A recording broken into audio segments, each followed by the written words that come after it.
Je suis là au titre de l'ADELI. L'ADELI, c'est une association qui permet des échanges entre les professionnels des systèmes d'information. Moi, je suis consultant en système d'information et j'ai une spécialité autour de tout ce qui est logique de décision. Bon, la problématique clé de la DSI, c'est depuis longtemps le problème de réactivité. On va toujours reprocher à la DSI d'être pas suffisamment rapide.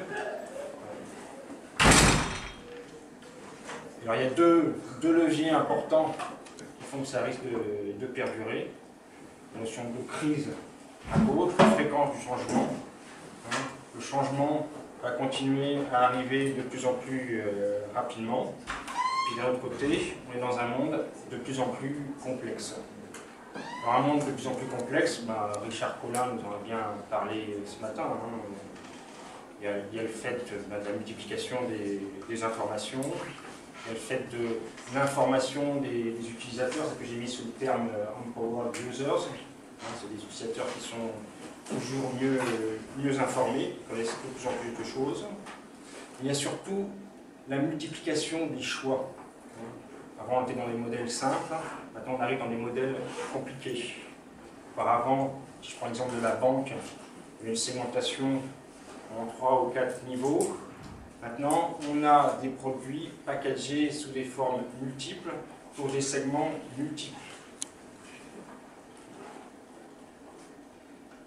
Par rapport à cette multitude d'informations et cette multitude de choix, il y a aussi le renforcement des contraintes, par exemple des contraintes de sécurité ou des contraintes de traçabilité. Ça, c'est pour le côté complexité accrue. Sur le côté fréquence du changement, les changements classiques, ceux qui proviennent du marché, si tout change plus vite, en particulier les concurrents changent plus vite, et c'est eux qui vont guider cette fréquence du changement. L'État doit aussi réagir de plus en plus rapidement, les évolutions réglementaires vont augmenter. Et après, il y a tout ce qui est changement interne, changement de direction, fusion, réorganisation. Donc là, on arrive dans un monde de plus en plus imprévisible. Et la DSI doit répondre avec réactivité à des demandes de changement de plus en plus fréquentes et imprévisibles. Alors là, il y a un autre mot important que j'ai mis sur le transparent, c'est une question de sur-mesure. Le problème aussi de la concurrence, c'est pouvoir faire des offres qui permettent de se distinguer de la concurrence.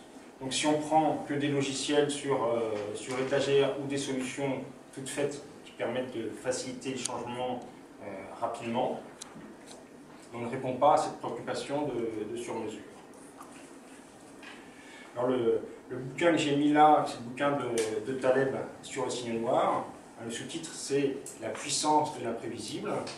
Et c'est le fait de devoir se préparer au changement plutôt que de prévoir le changement.